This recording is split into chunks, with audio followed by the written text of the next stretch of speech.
목요일 날 오전에 저 뒤에 앉아 계시는 나스란 목사님께서 저에게 전화를 했어요. 목사님, 공항입니다. 희락이 이제 출국합니다. 마음에 참 감개가 무량했습니다. 전화로 마지막으로 희락이한테 기도를 해주면서 그곳에서 하나님의 은혜가 함께 있을 거라고 기도해주면서 감개가 참 무량했어요. 사실 그냥 미국 가는 게 아니라 그 일이 우여곡절이 참 많았어요. 친구들 한 10명 정도가 같이 미국에 1년 동안 교환학생을 가게 되는데, 미국 대사관에 인터뷰를 했더니 10명 중에 8명만 비자가 나오고 2명이 안 나온 거예요. 그 2명이 누굴까요? 희락이와 플러스 완 친구예요. 자, 그래서 그 주에 나올 줄 알고 인터뷰를 했으니까 2, 3일, 늦어도 일주일 안에 나오니까 나올 줄 알고 그 전주에 희락이와 엄마랑 아빠랑 목사님 나와서 앞에서 찬양을 정말 은혜롭게 했잖아요. 잘 갔다 오라 그러고 용돈도 주고 그랬잖아요. 근데 얘가 그 다음 주에 또 나와야 되잖아요. 미국 안 갔으면 나와야죠. 나왔어요. 그랬더니 성도들이 묻고 싶은데 묻지도 못하고 애매한 상황이 됐어요. 저도 참 민망한 거예요, 희락이 보기가. 왜냐하면 나는 희락이가 얼마나 가고 싶어 했는지를 알거든요. 걔가 정말 그거 가려고 영어 공부도 열심히 하고 그 밝은 성격에 정말 준비를 많이 했는데 못 간 거예요. 너무 가고 싶은 거예요, 희락이가. 그래서 마음이 낙심이 착 됐어요. 그래서 이번 주 지나면 나오겠지. 한 주, 그 주를 지나고 나왔어요. 근데 희락이 건 안 나오고 친구 것만 나왔어요. 누구만 남았어요? 희락이만 남았어요. 그리고 또 주일날이 돌아왔습니다. 그게 지난주예요. 아이고, 나는 걱정되더라고요. 왜냐하면 무슨 말로 위로를 하나. 위로할 말이 없는 거예요. 어떡하나. 애가 딱 나왔어요. 근데 일부 예배를 드렸는데 감사헌금을 드렸어요. 네, 여러분 일부 예배 나오신 분들 그때 들으셨겠지만 감사헌금 내용이 이랬습니다. 제가 읽어드릴게요. 제3 가운데 항상 최선의 역사를 이루시는 주님, 주님의 일하심만 바라볼 수 있게 해주셔서 감사합니다. 앞으로도 주께서 하실 일을 기대합니다. 사랑합니다, 주님. 저는 이 기도가 참 마음을 울렸어요. 두 번째 문장이죠. 주님의 일하심만 바라볼 수 있게 해주셔서 감사합니다. 주님의 일하심을 내가 이제 인정하고 내 뜻대로가 아니라 주님의 뜻대로 되어질 줄로 믿습니다. 주님이 나를 보내시든지 안 보내시든지 주께서 하실 일을 기대합니다. 여러분, 고1짜리 학생이에요. 17살 된 학생이 비자가 나올지도 안 나올지도 모르고 어떻게 될지도 모르는데 이렇게 3주씩 늦춰진 비자는 나오기가 어렵다는데, 근데 원망과 불평이 아니라 어떻게 감사를 할 수 있을까?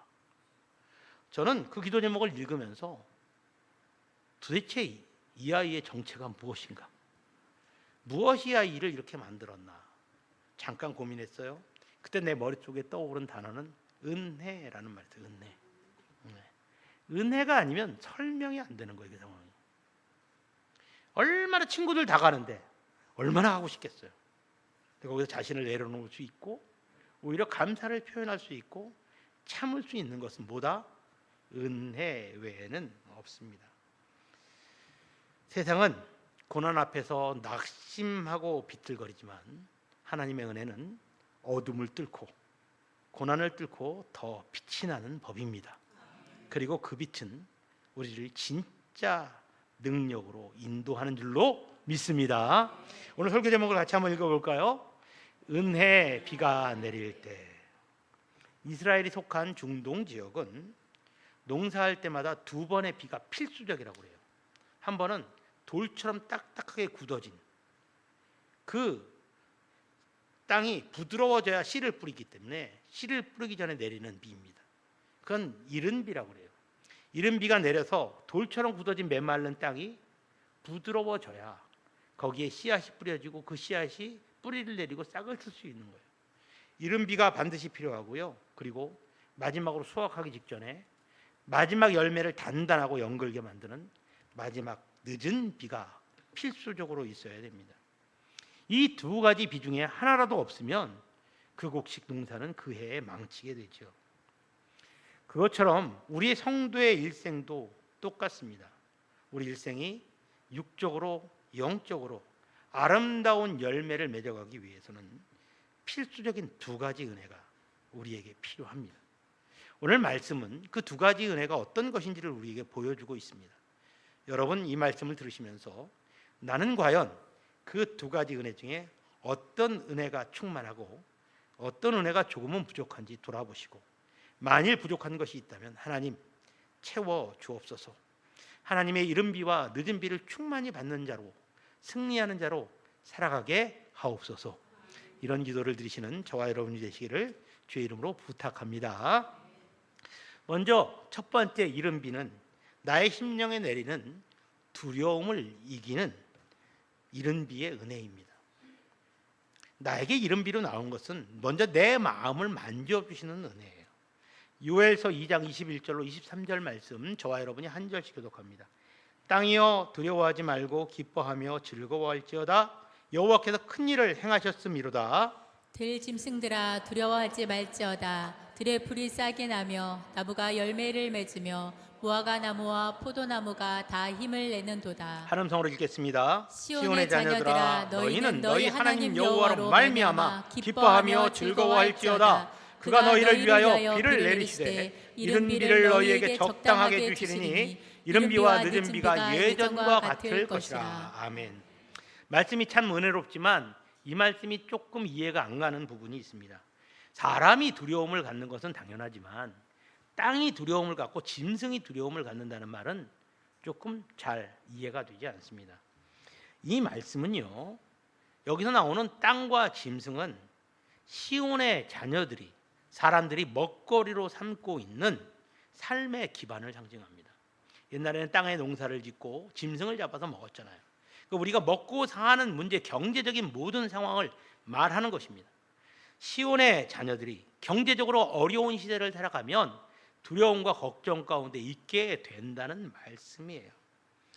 여러분, 먹고 사는 게 힘들어지면 사람들 마음속에는 걱정과 두려움이 당연히 밀려옵니다.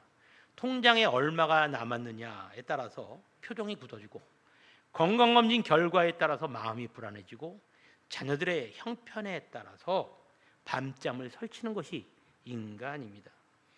이처럼 세상의 마음은 그 평안이 소유에 연결되어 있습니다. 내가 가진 것이 있고 내 컨디션이 좋으면 그러면 내 마음이 편안한 거예요. 그런데 그렇지 않으면 불안하고 힘든 것이 세상의 원칙입니다. 그런데 하나님의 말씀은 다릅니다. 우리 23절 말씀만 다시 한번 읽어볼까요? 함께 읽겠습니다.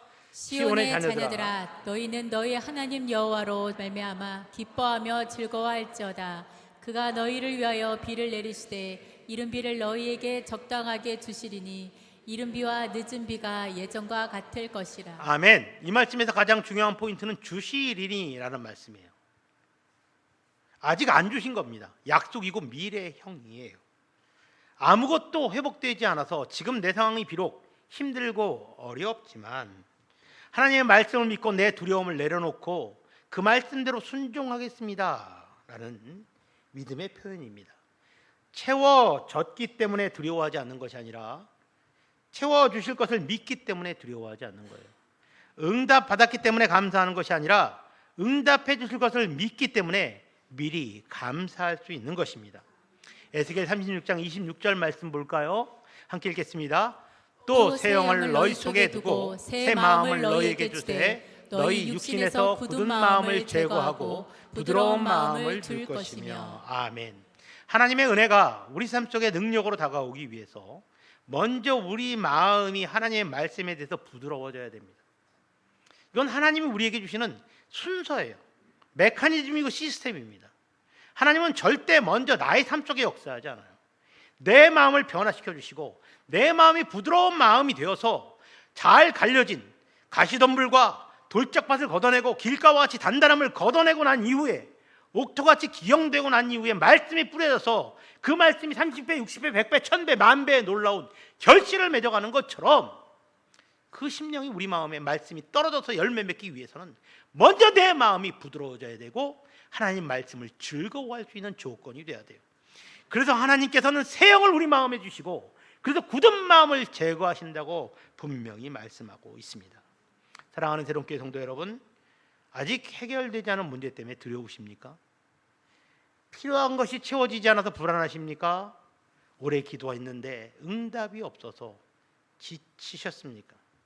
그렇다면 지금부터 말씀을 들으시고 명심하시길 바랍니다. 지금 우리에게 필요한 것은 눈에 보이는 돈이나 건강이나 자녀들의 문제가 해결되는 것이 아닙니다. 우리의 심령에 역사하실 은혜의 이른 비가 가장 먼저 필요합니다. 나의 삶에 필요한 것이 있다 할지라도 그것들을 먼저 기도하기보다는 그것을 받아들일 수 있는 그릇이 내가 되고 있는지, 먼저 내 마음이 그 밭이 되고 있는지 그것을 먼저 점검해야 됩니다. 그래서 하나님께서 굳은 마음을 거두어 달라고 기도하고 엎드려야 될 줄로 믿습니다. 우리가 먼저 사모해야 될 것은 부족한 것이 아니라, 육적으로 부족한 것이 아니라 영적으로 부족한 것입니다. 그것에 집중해야 됩니다. 그렇게 우리가 먼저 하나님께서 주실 것에 은혜 위에 은혜의 이른 비를 간절히 구할 때 하나님이 주시는 약속입니다. 24절로 25절 말씀 이어지는 말씀을 저와 여러분이 한 절씩 교독합니다. 마당에는 밀이 가득하고 독에는 새 포도주와 기쁨이 넘치리로다. 내가 전에 너희에게 보낸 큰 군대 곧 메뚜기와 느치와 황충과 팥중이가 먹은 횟수대로 너희에게 갚아주리니. 아멘. 내 삶의 풍요로움이 아니라 하나님께서 내 마음의 단단함을 거두어 달라고, 우리가 그렇게 하나님의 은혜에 매달렸을 때 하나님이 우리 심리, 우리 삶 속에서 역사하시는 것이 무엇입니까? 텅 비어있던 것을 가득하게 채워주십니다. 곳간을 넘치게 채워주시고요. 그리고 잃어버린 것들을, 메뚜기가 먹어버린 것들을 하나님이 대신 갚으신대요. 메뚜기가 먹었으면 메뚜기가 갚아야죠. 근데 누가 갚아주십니까? 하나님이 갚으신답니다.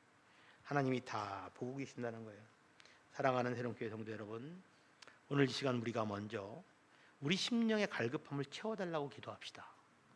갈급하지 않은 척하지 말고요. 세상 것보다 하나님을 더 좋아하지 않았던 것 내려놓고, 하나님 이 시간 내가 주의 말씀을 듣고 있습니다. 내 마음속에 하나님보다 더 사랑하는 것이 있다면 내려놓게 하여 주옵소서.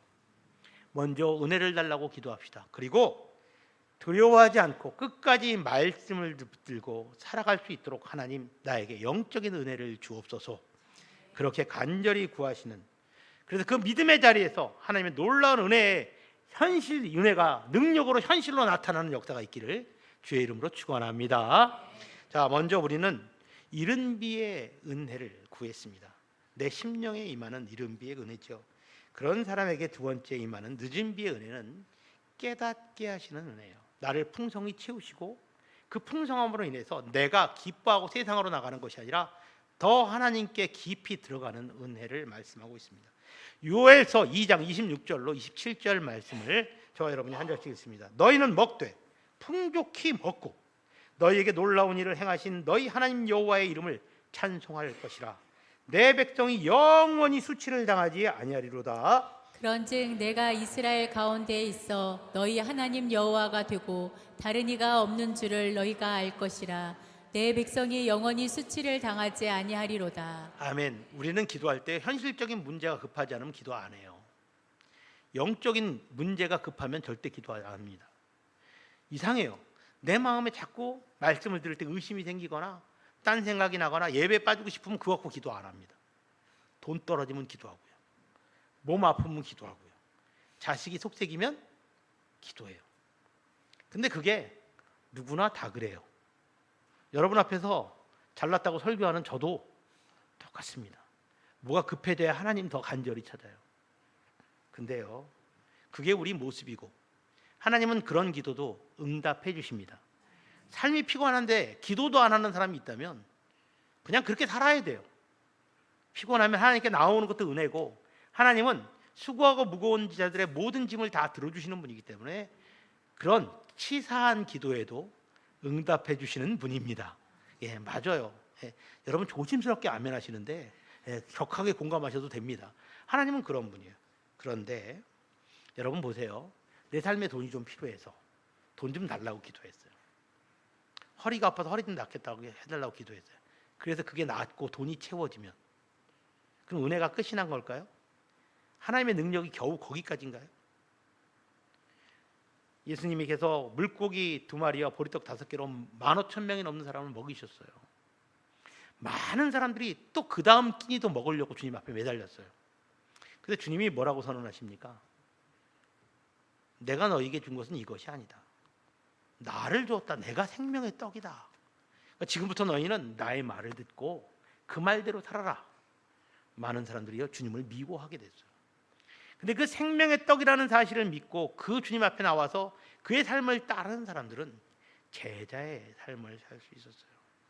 여러분, 우리가 만일 그 많았던 무리들처럼 물고기 2마리와 보리떡 5개로 우리의 잠깐의 허기만 채웠던 사람이 된다면 우리는 반쪽짜리 불쌍한 인생이 되고 말 것입니다. 하나님이 나에게 그것을 보여주신 것은 그 이유가 있어요. 베드로가 밤새 고기를 잡지 못했지만 주님께 말씀에 순종해서 깊은 곳에 그물을 내렸을 때 그물이 찢어질 정도로 잡혔어요. 자, 그러면 베드로는 그 물고기를 가지고 집에 갈 권리가 있어요. 자기 배를 빌려줬고 목수의 말을 듣고 어부가 그물을 내렸으니까 얼마나 대단한 겁니까? 그런데 베드로는 거기서 무릎을 꿇어요. 그때 주님이 베드로에게 하신 말씀이 무엇입니까? 내가 이제부터는 뭐를 낚는 어부가 되리라? 사람을 낚는 어부. 근데 여러분, 그 말이 문장이 말이 됩니까? 어부는 뭐예요? 물고기를 잡는 사람이에요. 사람을 낚으면 뭡니까? 어부가 아니죠. 근데 주님은, 예수님은 사람을 낚는 어부가 되게 하리라. 너의 모습이 물고기를 잡는 것밖에 안 되지만, 네가 사람을 변화시킬 능력은 너에게 없지만 내가 너와 함께하면 너는 그런 능력을 얻을 수 있을 것이다. 지금 베드로의 이상을 하나님께서 채워주시고 그 이상의 단계를 보여주시고 선언하신 것입니다. 여러분, 하나님께서는요, 내가 너에게 이걸 채워줬으니까 너는 행복하게 잘 먹고 잘 살아라, 거기서 땡이 아니에요. 그거는 세상에 잘못된 종교, 나무에다가 절하고 바위에다 절하는 종교들도 다 똑같이 얘기해. 잘 먹고 잘 사는 데 목표가 있어요. 그런데 우리의 목표는 이 땅에서 잘 먹고 잘 사는 게 아니에요. 그 잘 먹고 잘 사는 것을 넘어서서 하나님이 나에게 원하시는 것이 무엇인지를 아는 거예요. 지금 26절, 27절 말씀 우리가 봤는데요, 이 말씀 중에 중요한 단어가 2개 있어요. 너는 알 것이다. 너는 그래서 찬송하게 될 것이다. 내가 너에게 풍족하게 주되 너는 풍족하게 먹고, 배를 두들기면서 좀 더 눕자, 좀 더 자자 하는 것이 아니라 나에게 이것을 주신 하나님, 왜 주셨습니까? 내가 이것을 통해서 무엇을 알 수 있습니까? 깨닫게 하여 주옵소서. 그리고 하나님을 향해서 더 깊은 만남을 가지고 그 하나님을 진짜 영적으로 내 모든 삶을 들여서 찬송하는 삶을 사는 거예요. 그렇게 알고 찬송하는 자에게 하나님께서 26절에 한 번, 27절에 한 번 강조하신 것이 있습니다. 너는 영원한 수치를 당하지 아니하리로다. 여러분, 잘 먹고 잘 사는 사람에게 영원한 수치를 안 당하겠다고 하나님이 약속하지 않았어요. 주신 것에서 멈추지 않고 더 귀한 은혜를 향해 나아갈 때, 하나님께서는 하나님을 알고 하나님을 찬송하는 존재로 거듭날 때 영원히 수치를 당하지 않게 하나님이 지키시고 보호해 주신다고 약속을 하셨습니다. 이것이 하나님의 은혜지요. 가까이 지내는 목사님께 들은 이야기입니다. 그 목사님이 시무하시는 교회에 권사님이 한 분 계신데 정말 교회 일을 다 도맡아서 하시는 분이었대요. 그래서 어느 날 갑자기 머리가 어지러운 거예요. 이석증도 아닌데. 그러니까 도저히 앉아있지도 못하고 서있지도 못하겠어요. 우리 교회도 그런 분이 한 분 계세요. 9월부터 오시겠다 그랬는데 그동안 머리가 어지러워서 예배 참석하시다 들어 누우시고 그랬어요.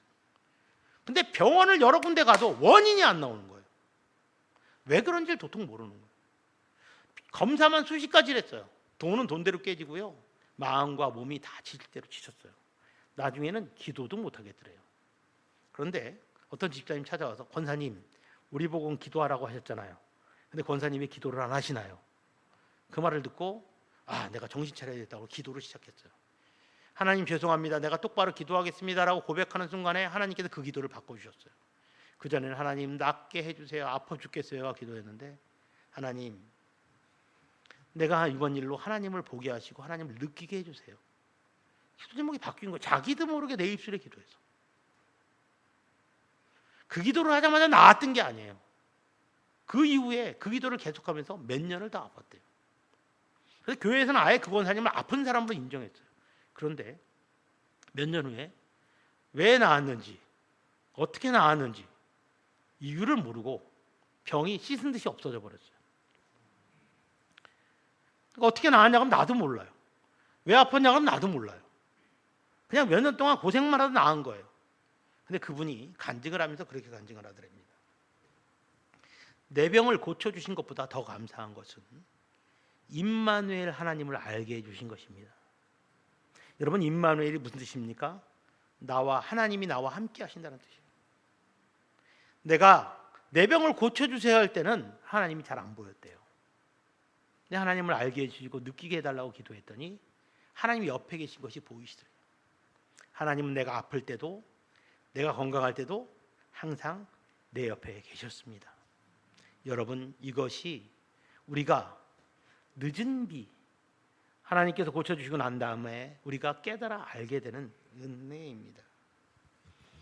성경에 이런 고백을 한 사람이 한 명 더 있죠. 욥입니다. 욥은 이렇게 고백합니다. 42장 5절 말씀, 욥기 42장 5절 말씀인데요. 우리 함께 읽어보겠습니다. 내가 죽게 대하여 귀로 듣기만 하였사오나 이제는 눈으로 주를 배움나이다. 아멘. 주님을 확실하게 느끼게 됐다는 거예요.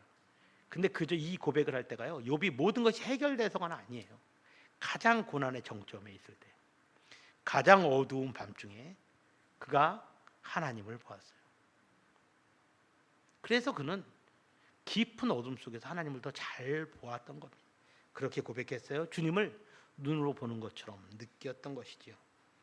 고난을 겪기 전에 하나님에 대해서 적당히 알았다면 고난을 통해서 하나님을 눈으로 대면해 보는 것처럼 그는 확실히 알았던 것입니다.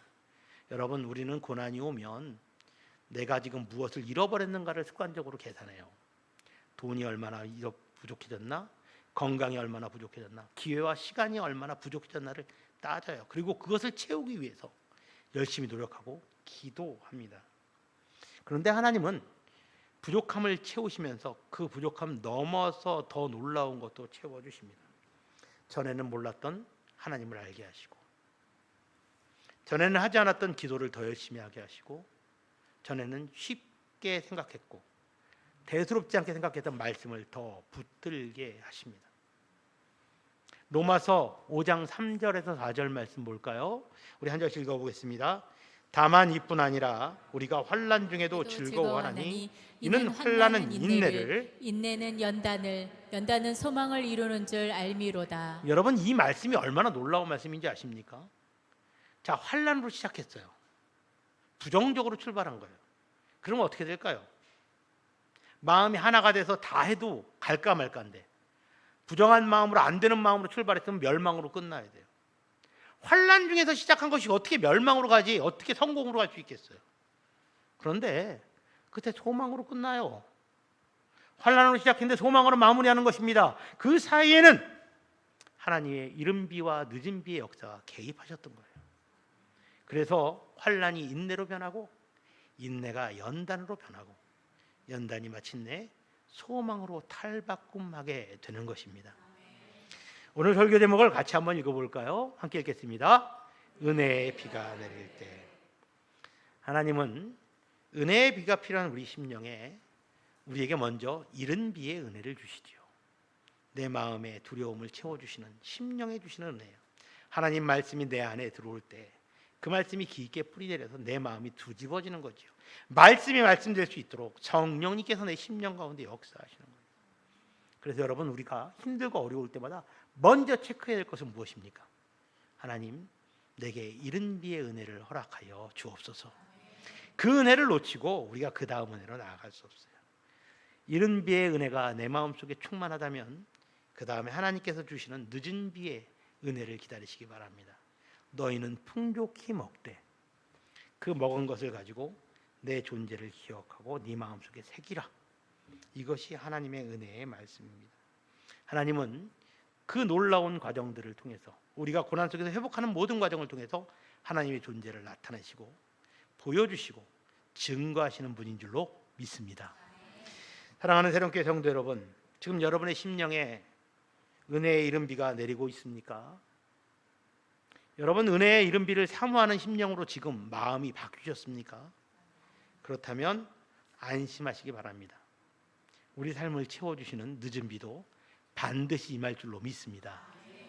그 늦은 비가 우리에게 올 때 우리는 이렇게 선언할 수 있습니다. 호세아서 6장 3절 말씀 우리 함께 읽겠습니다.